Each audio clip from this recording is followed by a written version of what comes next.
This is Money Untold. Before we break down what just happened in Shanghai and its impact on global markets, make sure you follow us on X or Money Untold and subscribe on YouTube for full analysis. Silver explodes above 91. First notice day now only 2 days away. Shorts are getting very nervous. Registered silver 87.2 million ounces. 71 million ounces rolled yesterday, and expectations of a March force majeure are now off the table. Shanghai futures closes at $104. GSR breaks below 50 DMA. OG John AG here.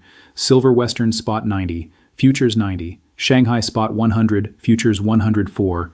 $10 premium. Gold 51.85. We are 48 hours from March settlement, and the structure just broke through resistance that held for days. For the chart watchers, strictly educational, not a signal. We identified resistance at 87.20 to 89. Price broke through with an hourly close above, ran to 91, and is now pulled back to 90. Structure remains intact on lower time frames. Next objective is 92, with that former resistance now acting as support. This is reading structure in real time, watching price respond to levels identified before the move, not after. If you're learning and following along, drop a comment below. Just let me know you're watching. If you're learning, drop a comment. That's it. So I know you're paying attention. Here's the data point that changes everything. Silver backing futures keeps falling. Now 87.2 million ounces. 71 million ounces were rolled yesterday. That is the largest single-day roll we have seen. And while force majeure was a hot topic last month, today's data suggests that threat has passed. The roll happened. Price moved higher, not lower during that roll, which tells you demand for physical at these levels remains strong, not weak. Total open interest entering settlement in 2 days sits at 115 million ounces versus 87 million available. What stands out is the complete absence of new metal coming in, and the longer that continues, the better silver will perform. The reason I keep coming back to this table is simple: to track whether silver will trade higher later in 2026. The driver will be demand proving larger than supply. You can track that by watching how much silver is backing the futures market. That number is expected to keep falling. Here's how the sequence typically unfolds. First, we watch the March-May spread, or later the May-July spread, flip from contango to backwardation. When that happens, expect outflows from COMEX to accelerate. Then retail investors will realize the move higher was not a one-off spike. They will start buying ETFs, which removes even more physical silver from the market. On Tuesday, another 1 million ounces of silver at COMEX was removed from registered stocks availability. There are now only 87 million ounces of silver available at COMEX to settle silver futures contracts. Physical silver ownership within COMEX vaults isn't necessarily evenly distributed, hence it's wrong to assume that if March open interest falls below registered silver stock, then all silver shorts are safe till May. This is critical detail worth clarifying. Uneven distribution means some shorts could still face delivery pressure, even if aggregate numbers look manageable on surface. Shanghai silver closes at 100, gold closes at 5211.34, palladium closes up 4.5%, platinum closes up 7.03%, SHFE silver inventory plus 5.95 tons, Shanghai premium sitting at $10, while Western spot trades 90. That $10 gap between physical demand in Asia and paper pricing in West has not closed, it has widened. When that gap persists and grows, it signals structural dislocation, not temporary arbitrage. SHFE just suspended more trading groups for breaching Article 16. February total so far, 25 groups suspended. Official reason: accounts exceeded daily opening limits and violated exchange trading rules. Translation: someone was pushing size aggressively, and exchange stepped in. This comes right after visible heavy price pressure on SHFE silver. You don't suspend 25 groups in 1 month unless something abnormal is happening. Exchanges act when risk rises. Why does this matter? Because SHFE is one of major physical linked silver markets globally. If stress builds there, it's not just paper noise, it affects global flows. When exchanges start enforcing limits aggressively, it usually means volatility, risk position, concentration, liquidity, imbalance, potential delivery stress. Verify SHFE enforcement actions yourself. Exchange publishes suspension notices publicly. GSR has broken down back below 50 DMA. Right now, GSR is 57.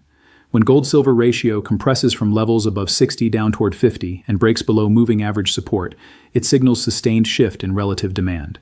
Silver is not behaving like chronic laggard anymore. Silver just touched 91.14, which is above 50-day moving average at 81. Since May 30th, the 50 MA has not declined, which shows how strong the uptrend is. That technical structure, Rising moving average with price holding above it defines bull market trending behavior, not corrective bounce. Mexico, the biggest silver producer on Earth, is facing serious disruptions. Here's why that matters. For the first time in history, silver was declared a critical mineral. It plays a role in both AI and defense applications. 50% of U.S. silver imports come from Mexico. The U.S. has modeled scenarios where supply disruptions from Mexico could impact GDP, raising national security concerns. Recent events on the ground are worth watching. A few days ago, 10 workers from a mining company were abducted. 3 were found dead. This has made it harder for mining companies to attract employees and has pushed security costs higher. Even before this incident, cartel-related violence was escalating. Now transport of silver is facing disruptions and costs continue to rise. While it is too early to call it a doomsday scenario, the risks are clearly increasing. All of this is playing out in a market that has been in deficit 5 consecutive years, with COMEX inventories steadily draining. The world needs silver, and the largest supplier is facing growing challenges. The Trump administration's coordination with the Mexican government may be working to restore federal authority over northern regions dominated by cartels. Genuine anti-cartel efforts would build economic strength across the hemisphere. It is precisely because of Mexico's raw materials and silver that it is in the Trump administration's utmost interest to ensure stable conditions in the country as quickly as possible. This can only be achieved in cooperation with Mexicans. We are already seeing signs of the situation calming. The impression gained from analyzing security dynamics on the ground is that everything will be done to ensure security, particularly when cartels start attacking assets of the upper class, which includes the mining sector.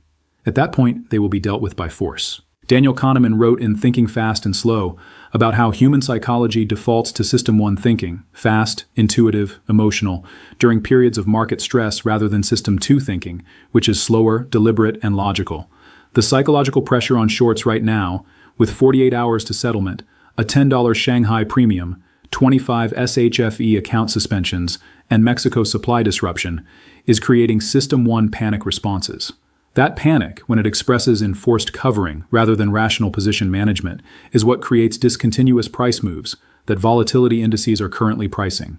Gustave Le Bon documented in The Crowd how collective psychology in markets shifts suddenly when the crowd realizes it is positioned wrong. Individual rationality gives way to herd behavior. 25 account suspensions in 1 month at SHFE signals crowd positioning was extreme enough to trigger exchange intervention. When the exchange steps in to manage risk of concentrated positions, it confirms the setup was real, not imagined. Now let's examine the other side. 71 million ounces rolled yesterday, which represents successful roll mechanics working. The force majeure calls did not play out. March settlement may complete without major incident if remaining positions continue rolling or take cash settlement voluntarily. The Shanghai premium could narrow if Chinese demand moderates or if Western supply increases. The Mexico security situation could stabilize quickly with government coordination. This is financial warfare education, not investment advice. Bottom line, 48 hours until settlement. Registered 87 million open interest, 115 million. Shanghai premium, $10 persistent. SHFE suspending accounts for aggressive positioning. Mexico supply risk escalating. GSR breaking support. Technical structure intact higher.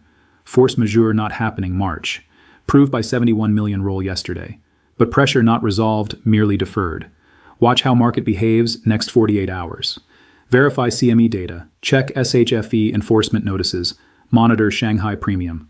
The ones who do that homework understand what's building here without needing anyone to explain after the fact. Invest with logic, not hype.